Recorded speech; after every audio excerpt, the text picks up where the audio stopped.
Que Dieu soit béni. Amen. Amen. Je crois qu'aujourd'hui, on n'a pas besoin d'y aller 2 ou 3 langues. On va faire un effort. Même ceux qui ne comprennent pas très bien, ils vont comprendre. Amen. Amen. Alors, nous sommes toujours en train de parler de la foi telle que nous l'avons enseigné ici, le bishop Kalama. Nous n'avons pas voulu sortir. Nous voulons rester dans le même sujet. Comme ça, nous continuons à creuser. Alléluia. Amen. Nous continuons à creuser dans cette parole qui était dans Hébreux 10. Hébreux 10, il y a des gens peut-être qui n'étaient pas là. Nous rappelons, même pour ceux qui étaient là, c'était Hébreux 10. Voilà, 35 à 36. Nous allons nous lever, nous allons relire ça.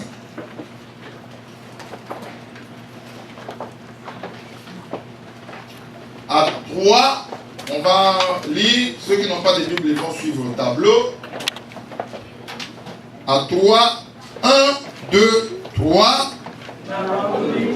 Donc, votre assurance à laquelle est attachée une grande rémunération.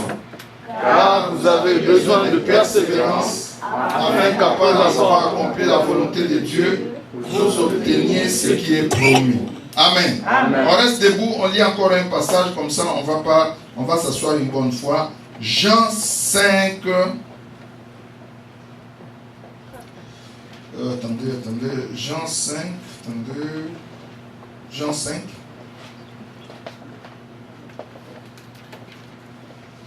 Jean 5, on va prendre Jean 5.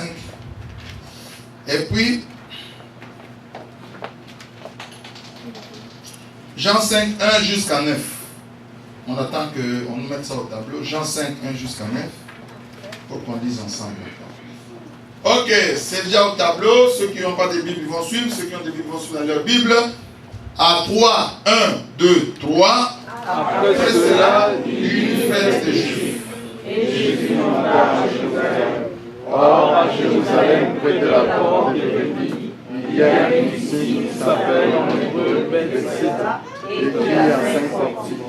Sous ces portiques étaient couchés un grand nombre de malades, des aveugles, des boiteux, des paralytiques, qui attendaient le mouvement de l'eau. Car il en descendait de temps en temps dans la piscine et agitait l'eau.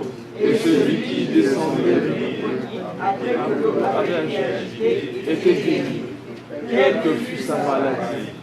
Là se trouvait un homme malade depuis 38 ans. Jésus l'ayant vu coucher, et sachant qu'il était malade depuis longtemps, lui dit, veux-tu être guéri?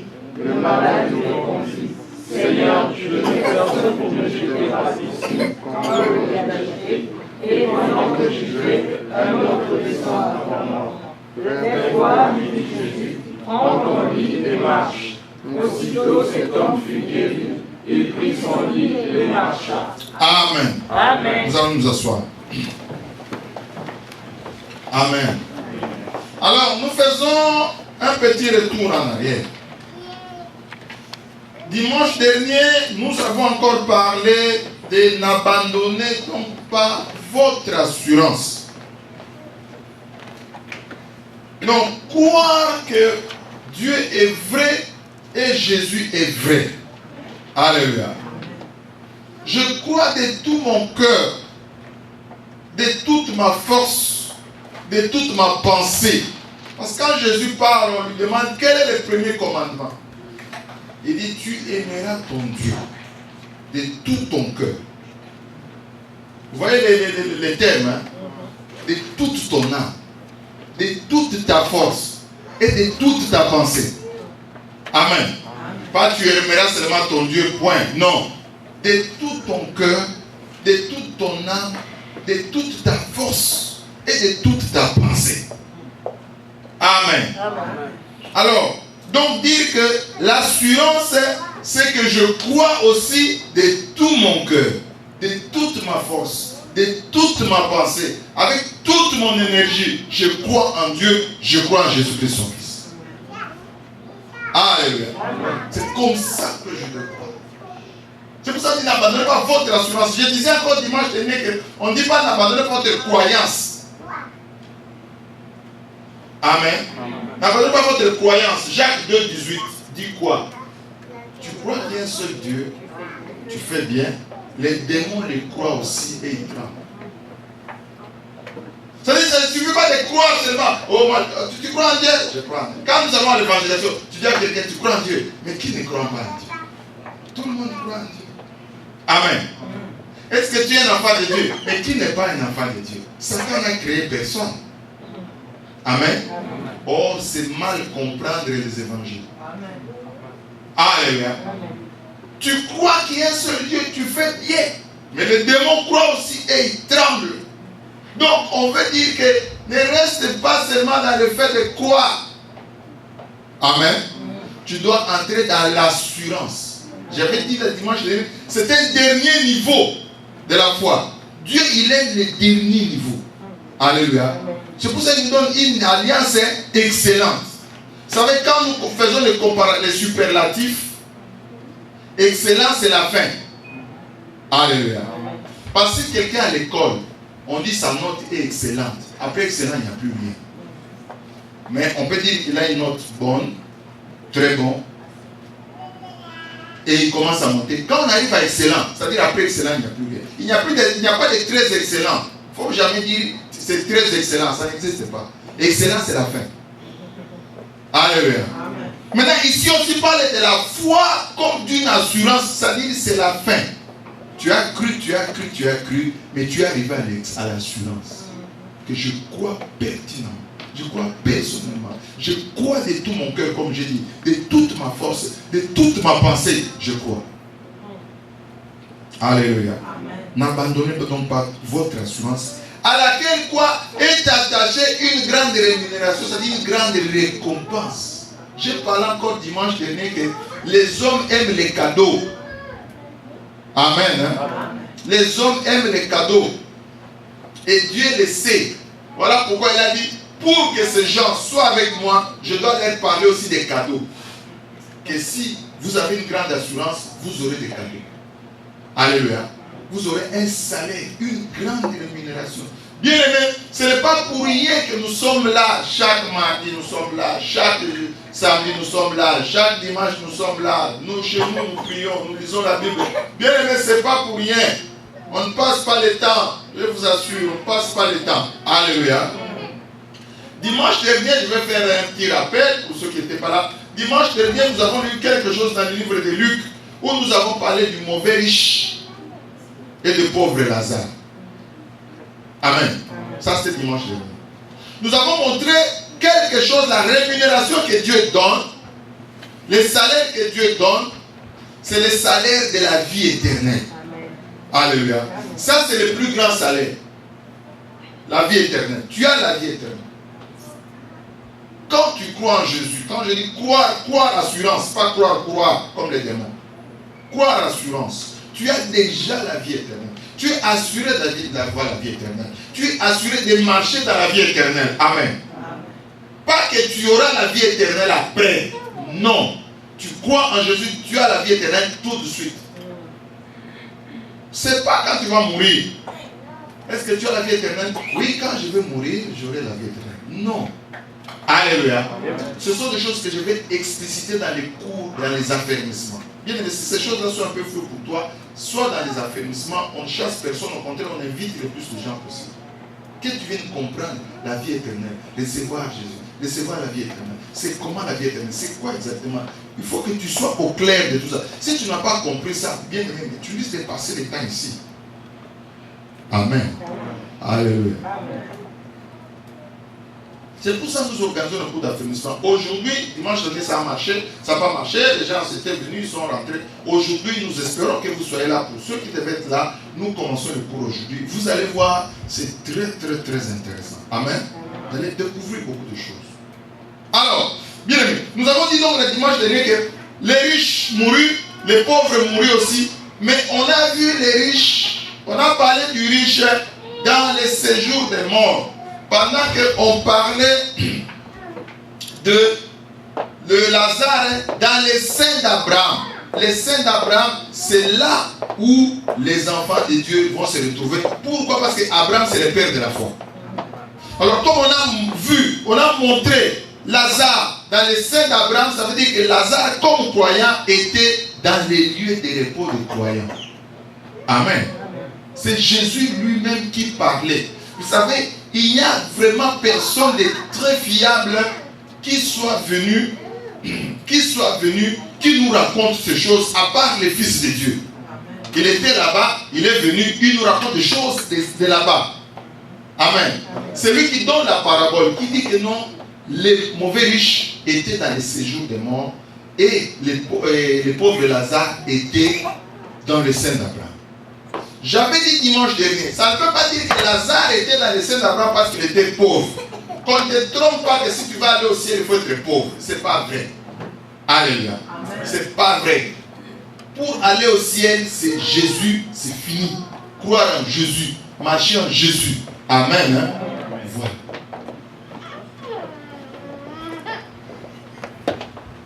Amen. Amen. Alléluia. Amen.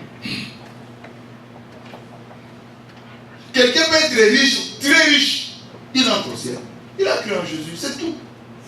Sauf que Jésus disait aussi que c'est difficile pour les riches d'entrer dans le royaume des cieux parce qu'il a beaucoup d'argent, il a trop de tentations et il succombe à ces tentations.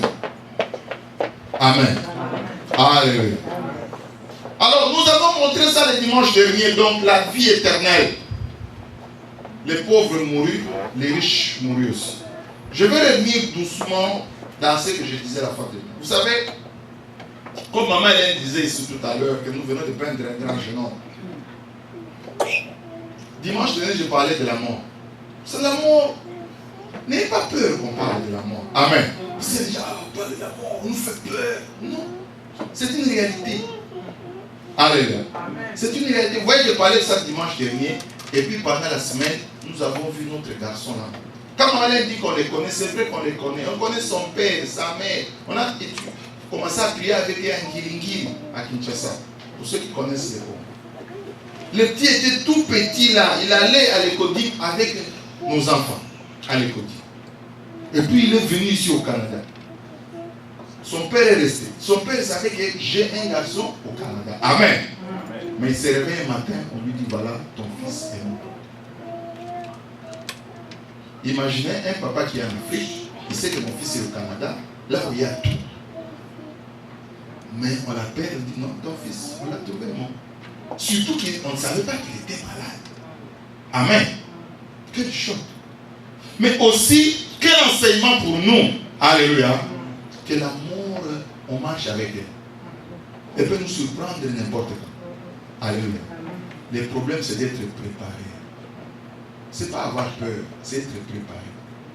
Alléluia. Être préparé que non. Aujourd'hui, si Dieu m'appelle, est-ce que je suis prêt? Ces cas-là de quelqu'un qui meurt dans son appartement ici à Montréal, ce n'est pas le premier. Il y en a déjà eu beaucoup. En 2000, c'est pas ça, il y avait un autre comme ça. Il priait dans une église. Les pasteurs travaillaient. Les pasteurs il travaillait à l'aéroport. Il était très, très occupé. Il avait des longs chiffres. Il commençait à 10h. Il rentrait à 2h du matin. Il appelle le pasteur. Je dois te parler. Le pasteur dit, on va parler. Pasteur, on va te parler. Vas-y parler. On va parler, frère. Je suis au travail. Pasteur, on va parler. Un jour, sa femme qui était au pays appelle son mari. Appelle. Il dit à son frère qui est Edmonton, dans une autre province, Alberta, du Canada, il dit, mais ton frère, ça fait 2 jours, je l'appelle, je ne le rejoins pas. Va voir, envoie des gens à Montréal pour aller me voir.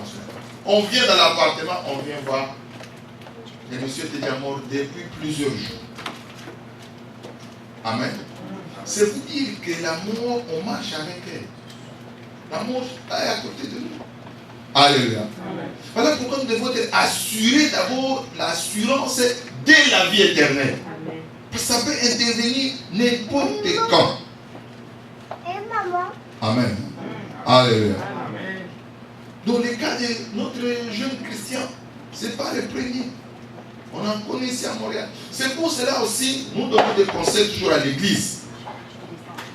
frère, soeur, tu vis seul. Amen. On t'appelle. Réponds-nous. Pour qu'on sache que ça va, tu es bien, tu es ensemble. Alléluia. L'église, c'est une famille. Amen. On ne voit pas quelqu'un, on appelle. Ah, c'est qui appelle les pasteurs encore parce qu'ils n'ont pas mis des dimanches. Oh, mais est-ce que je ne suis pas libre? Ça devient des harcèlements. Bon, aujourd'hui, c'est les harcèlements. Mais un autre jour, ça peut être beaucoup plus autre chose. Amen. Parce que nous sommes une famille. Nous voulons nous voir. Comment les frères ne nous voient pas? Là, si quelqu'un nous dit que pasteur, j'ai quitté l'église, ne m'appelez plus. On va respecter ça. Alléluia. Si tu dis que tu es avec nous, c'est normal qu'on te cherche. Tu es notre frère, tu es notre soeur, tu es notre enfant spirituel. Il faut qu'on sache est-ce que tu vas bien, est-ce que ta santé est bien, est-ce que. Alléluia. Amen. Il y a des frères et des soeurs, vous appelez, même vous laissez des messages. Ils voient ça. Les jours où tu l'appelles, frère, j'ai appelé 10 fois moins. Pasteur, j'étais occupé. Même les textos, 2 minutes là pour envoyer, pasteur, je suis bien, on se voit dimanche, ou pasteur, tout ce temps, je suis trop occupé. C'est pas compliqué. Amen. Amen. Les conseils qu'on se donne. Autre conseil, tu es venu dans ce pays, tu as pris du temps. Tu commences à travailler. Amen. Prends une assurance vie. Prends ce qu'on appelle une assurance vie. Que personne ne te trompe que si tu prends une assurance vie, tu appelles l'amour. L'amour n'a pas besoin d'appeler les Djala.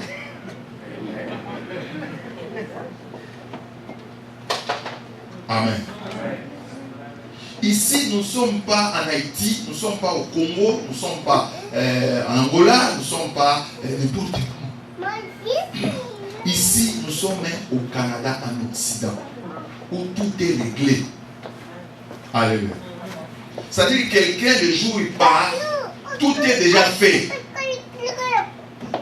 Tes frères, tes soeurs, l'église, on n'a pas à se casser la tête. Oh, on achète le cercueil où? Oh, les draps pour lui mettre. Oh, ceci. Non. Ici, tout est fait. Tu as tes assurances. On appelle seulement tes assurances. Les assurances appellent la maison funéraire. Tout est fait. Nous, on vient seulement dans la salle comme ça. On chante, on loue Dieu. Parce que tu es parti dans la gloire. Alléluia. Un chrétien, quand il ne meurt pas. Il s'endort. Lisez les Écritures. On dit qu'Étienne s'endormit. On n'a pas dit Étienne est mort. Amen. C'est ça l'assurance avec Jésus. On ne meurt pas, on s'endort. Donc si nous allons dans la maison funéraire, parce qu'un frère est parti, une soeur est partie, nous allons louer Dieu. Dire Seigneur merci. Il a combattu le bon combat. Il a achevé la course. Il est parti au repos. Mais tout doit être fait. Que la tête ne se casse pas. On appelle. Mais le frère est parti. Est-ce qu'il avait des assurances? Non. Maintenant, il faut les renvoyer au Togo. Ici, enlever le cercueil ici vers l'Afrique, bien aimé, c'est 14 000 $. C'est plus facile d'amener quelqu'un qui est vivant, même malade, que quelqu'un qui est mort. Amen. On doit les ramener en Haïti. Les remettre au Congo ou en Angola. Ça coûte cher, très cher. Mais si tu as les assurances couvrent tout. Amen. Maintenant, si tu avais des dettes de cartes de crédit, comme dans ces pays, Kota Nyongo Yeba, ça veut dire que prends des dettes pour qu'on te connaisse. Amen. Quand en Afrique vous entendez Kota Nyongo Yeba, ou bien prendre des dettes pour qu'on te connaisse, c'est ce qui se passe. Tu vas à la banque, tu vas demander un crédit, on dit, on te connaît. Comment vous me connaissez? Ça fait 5 ans que je suis ici. Il dit, mais dans les systèmes des dettes de ces pays, on ne te voit pas. Donc si tu prends des dettes, on te connaît. Si tu ne prends pas des dettes, on te connaît. Mais regardez mon score, mon crédit. J'avais pris une dette ici, justement, c'est pour ça qu'on ne te connaît pas. Amen. Donc si tu prenais des dettes, alors on te connaît. C'est pour cela aussi, ça donne un autre conseil. Il y a des frères qui travaillent, moi je n'ai pas de dettes, moi je n'ai pas de problème. Le jour où tu voudrais acheter une maison, on dira on ne te connaît pas. Mais non, je travaille, ça fait 10 ans que je suis dans ce pays, j'ai acheté la maison. Il dit, on ne te connaît pas. Mais non, je n'ai pas de dettes. Regardez, mais justement, c'est pour ça qu'on ne te connaît pas. Parce que tu n'as pas de dettes. Amen. Hein? Amen. Hein? Ce qu'il faut faire, c'est, tu prends une carte de crédit. Quand tu vas acheter une chemise de 30 $ ou une robe, tu achètes à crédit, tu remets l'argent. Amen. On commence à te connaître.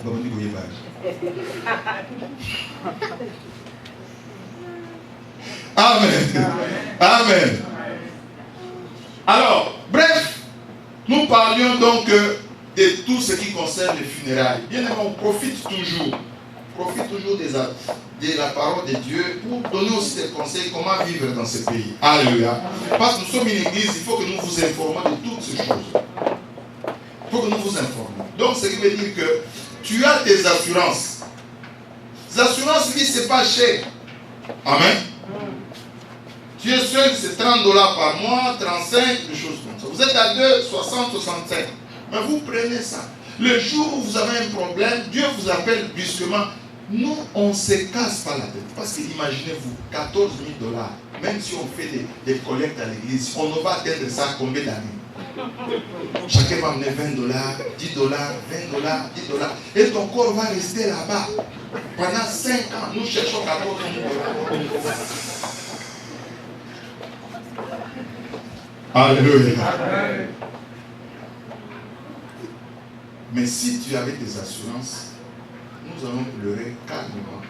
Pas pleurer, je vais dire, nous réjouir dans le Seigneur, calmement, dans la joie. Notre frère est parti, c'est la tristesse dans les cœurs. Amen. Mais dans l'esprit, on sait que nous allons nous aider. Ce n'est comme nous le Amen. Amen. Alléluia. Amen. L'assurance avec Dieu. Les pauvres Lazare avaient l'assurance avec son Dieu.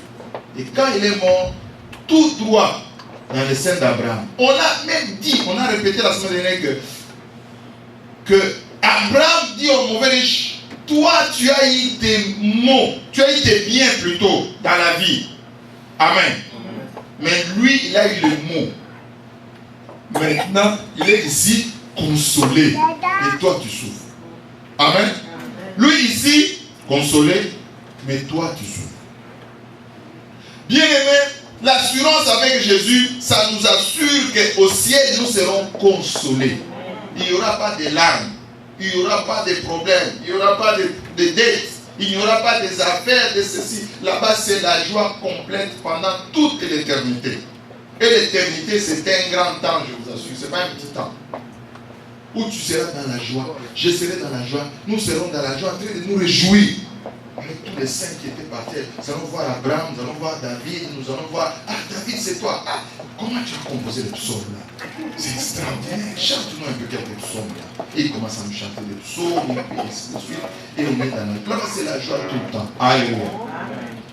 Amen. Alors bien aimé, nous continuons donc, après la vie éternelle que Dieu nous donne, qu'est-ce que Dieu, notre Dieu nous donne aussi? Il nous donne aussi la guérison. Amen. Amen. Amen. C'est ça que nous venons de dire aujourd'hui. L'assurance, bien aimé. Il y avait une fête des Juifs. Et puis, Jésus aussi montait à Jérusalem. Or, à Jérusalem, près de la porte des brebis, il y avait une piscine qui s'appelait en hébreu Bethesda. Bethesda, ça veut dire miséricorde. Amen. Miséricorde, pitié. On appelait ça la piscine de la pitié. On nous explique pourquoi. Elle avait 5 portiques, 5 portes.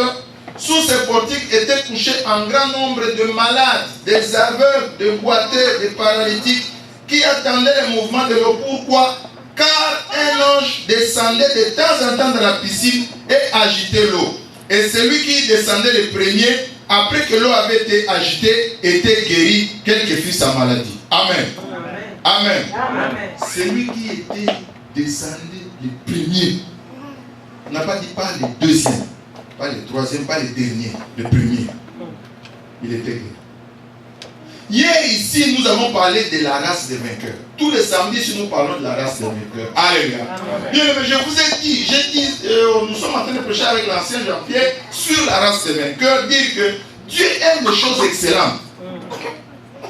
les gens qui sont les premiers. Dieu aime les gens qui courent quand ils font la course, ils sont au début. Alléluia. Ils sont les premiers. Pas les gens qui tirent les pas, pas les gens qui sont en arrière, pas les gens qui traînent toujours en arrière. Regardez même ici, même quand l'âge venait de descendre, on dit les premiers, celui qui descendait les premiers. L'excellence. Alléluia. L'excellence. Dieu aime l'excellence. On cherchait les premiers, on ne cherchait pas tout le monde. Il y avait combien de malades? Beaucoup de malades. Mais on cherchait les premiers. Bien aimé, dans les choses de Dieu, aime l'excellence. Les choses de Dieu, aime être les premiers. Ne sois pas les derniers. On va prier, toi tu es toujours les derniers. On va chanter, tu es toujours les derniers. On va faire ceci, tu es toujours les derniers. Mais si on a dit c'est les premiers qui descendent. Et les autres? Les autres aussi on les jetait, deuxième, troisième, ils sortent comme ça, la maladie est toujours là. Alléluia. Alléluia. Voilà pourquoi vous voyez que nous vous exhortons toujours, Église, à exceller, à aller dans l'excellence, aller dans les meilleures choses, aller toujours au début, aller toujours excellence, excellence, excellence. Tout ce que tu fais pour Dieu, ça doit être excellent. Ne fais rien pour Dieu de médiocre. Les gens croient que des choses pour de Dieu, ça doit être médiocre. Alléluia. Regardez même Dieu, quand il vient prendre les enfants dans les familles pour les servir, nous sommes déjà dans l'Ancien Testament, il prenait toujours les premiers.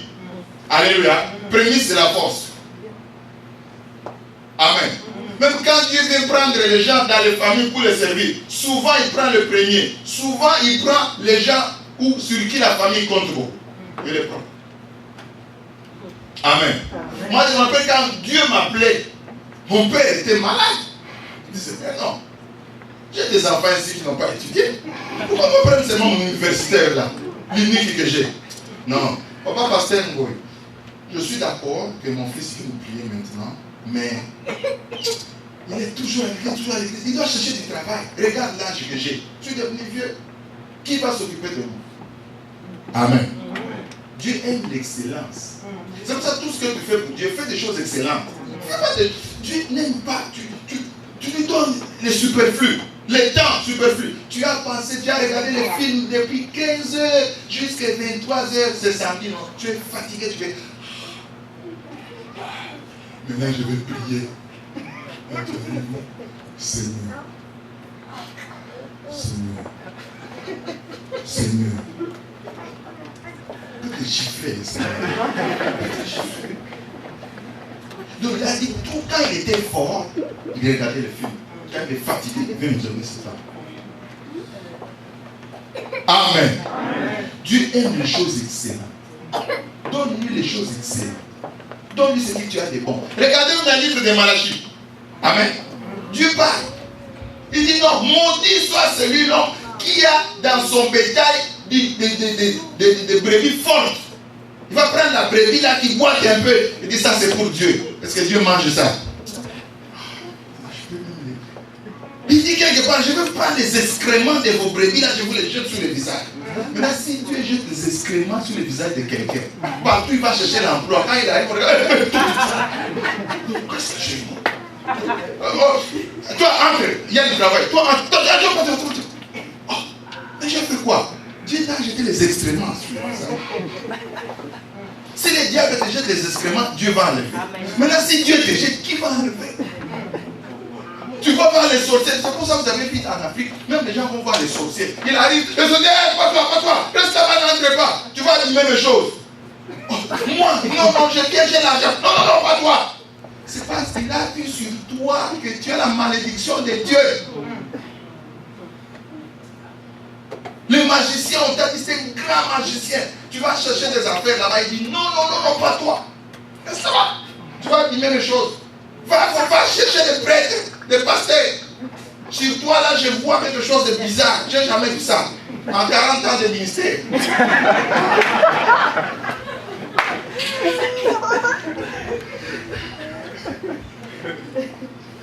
Amen. Amen. Il faut comprendre comment Dieu fonctionne pour que tu réussisses avec lui.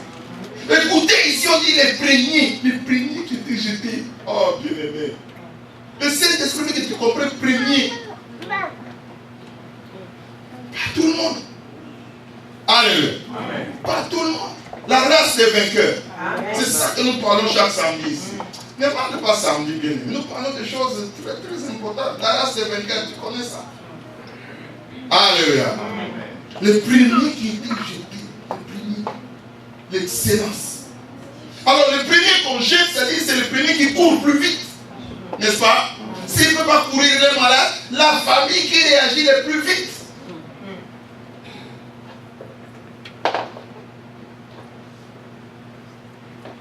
Donc la famille qui n'est pas distraite. Amen. Dieu n'aime pas les distraits. Les gens sont distraits. Frère, aujourd'hui on avait fait musulman. Pasteur, tu m'as rappelé. Distrait. Sois distrait dans les affaires de films et de quoi. Sois pas distrait des choses de Dieu. Dieu n'aime pas la distraction. Amen. Alléluia. Alors, voilà, on dit que là, se trouvait un homme malade depuis combien? 38 ans. Malade. Alléluia. 38 ans malade, bien aimé. 38 ans malade. Je ne sais pas si vous imaginez ça. Il a commencé la maladie à quel âge? Je ne sais pas, peut-être 20. Maintenant, il a 38 ans de maladie, c'est-à-dire qu'il a à peu près 58 ans.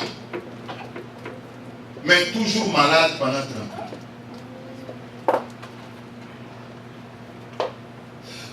Le verset qu'on avait dû lire, Hébreux 10, 37, ça dit, n'abandonnez donc pas votre assurance, car après avoir accompli, et après avoir quoi? Persévéré. Alléluia. Vous avez besoin de quoi? De persévérance. Dans les choses de Dieu, c'est la persévérance. C'est pas quelqu'un vient aujourd'hui, oh pasteur, ça fait un mois que je suis à l'église, je ne suis même pas guéri. Calme-toi là. Ici, ce n'est pas chez le féticheur. Où tu vas, on te guérit et puis demain, tu as de plus grands démons qu'avant. Non. Ici, c'est Dieu qui fait, ce n'est pas le pasteur. Amen. Alléluia. C'est Dieu qui agit. Et il agit à sa façon. Amen. Même quand Jésus était là, il ne guérissait pas tout le monde. Il venait guérir cela. Les autres, il dit, vous attendez encore. Je vais vous voir d'abord persévérer. Amen. Alléluia. Il avait 38 ans, malade, mais toujours à côté de la piscine de Bethesda, de la piscine de miséricorde, là où l'ange descendait pour agiter l'eau. Bien aimé, passe du temps là où l'ange vient agiter l'eau. C'est l'église. Passe du temps à l'église. Aime l'église. Aime ce qui se fait à l'église. Ne sois pas à l'église comme maman elle disait ici. Je vais quand même marquer ma présence à l'église. Parce que si on ne me voit pas, le pasteur Dieu donné là, il appelle, il ne se fatigue pas. Non, faites jamais ça. Amen. Tu connais déjà la vie éternelle, tu connais Jésus bien-aimé, persévère par toi-même. Alléluia. Dieu aime les gens qui persévèrent par eux-mêmes. Eux-mêmes vont chercher leur délivrance, eux-mêmes vont chercher leur guérison, eux-mêmes vont chercher leur salut. Pas des gens que vous poussez. Chaque soir, vous les poussez. Frère, ça fait 2 semaines qu'on ne te voit pas. Dimanche prochain, tu seras là. Oui, pasteur, il est là. Après, il dit, comme je suis venu ce dimanche, je vais faire encore 2 semaines à la maison, je me repose. On travaille trop dans ce pays. Hein? Je vais me reposer. Après, 3e dimanche, je vais aller. Non, bien-aimé, ne fais pas ça. Amen. Tu as besoin de persévérance. Mais cet homme ici avait persévéré dans son église là. Appelons ça église. Parce qu'il y avait un ange qui descendait, qui amenait les miracles de Dieu. Il a persévéré. Il était là. Il tenait les coups. Il y a des gens, comme il était couché, très malade depuis très longtemps. C'est sûr qu'il n'avait plus de force. On a dit qu'il était là. Et il a dit quelque chose lui-même. Je n'ai personne. Amen. Pour me pousser dans l'eau. C'est-à-dire que la famille était fatiguée. Amen. Les amis étaient fatigués. Les connaissances étaient fatiguées. Les organismes, les pride et autres étaient fatigués. Même les organismes, ils ont regardé quelqu'un. Ils sont partis les visiter. Ils ont parti les visiter. Ils ont là vu que non, ce monsieur est toujours là. Ça ne marche pas, ça ne change pas. Même eux aussi, fatigués. Amen. Mais qu'est-ce que lui faisait de bon? Il persévérait. Il a dit, s'il faut mourir, je vais mourir où Dieu descend ici. Amen. Amen. Amen. On voit quelqu'un. Il est un peu mal à la tête. Je dis mal à la tête, je ne dis pas qu'il a des gros mal à la tête. Frère, on ne t'a pas fait pasteur à la tête. Là, il descend, il baisse même la voix. Quand il a pris le téléphone, il parlait, oh mon cher, tu vois, hier là, le match est ok, tout ça. Mais, pasteur, c'est vous. Oui, pasteur, hier, la tête.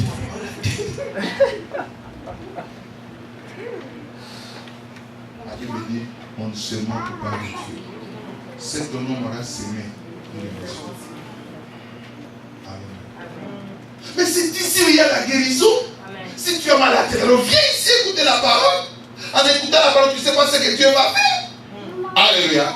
Mais viens, dis Seigneur, j'ai un peu mal à la tête, je prends un peu d'Advil, Tylenol, mais je vais écouter ta parole. Je vais à la prière. Être là où il y a le mouvement de l'eau. Le mouvement de l'eau, c'est à l'église. L'eau, c'est la parole de Dieu. Il est agité. Comme je prêche là. C'est l'eau qui est agitée. Et ça touche des personnes ici à l'intérieur. Amen. Là, c'est trouvé un homme malade depuis 38 ans. 38 ans malade. Imaginez quelle souffrance. Quelle ceci. C'est la famille abandonnée. Le quoi abandonné. Et ceci, c'est là, tout ça, tout ça. Lui, il disait ce que nous disons. Vous connaissez déjà notre slogan. Il disait les 38 ans qui sont passés, c'est la vieille révélation. J'attends la nouvelle révélation. Alléluia. La souffrance hier, c'est la souffrance hier. Maintenant, j'attends. Devant moi là, il y a quelque chose de bon. Bien aimé, marche avec la foi. Marche avec l'espérance. Marche avec l'idée que devant moi, ça va aller. Dis même pas les gens qui marchent. Il y a des gens qui sont des plaintifs naturels.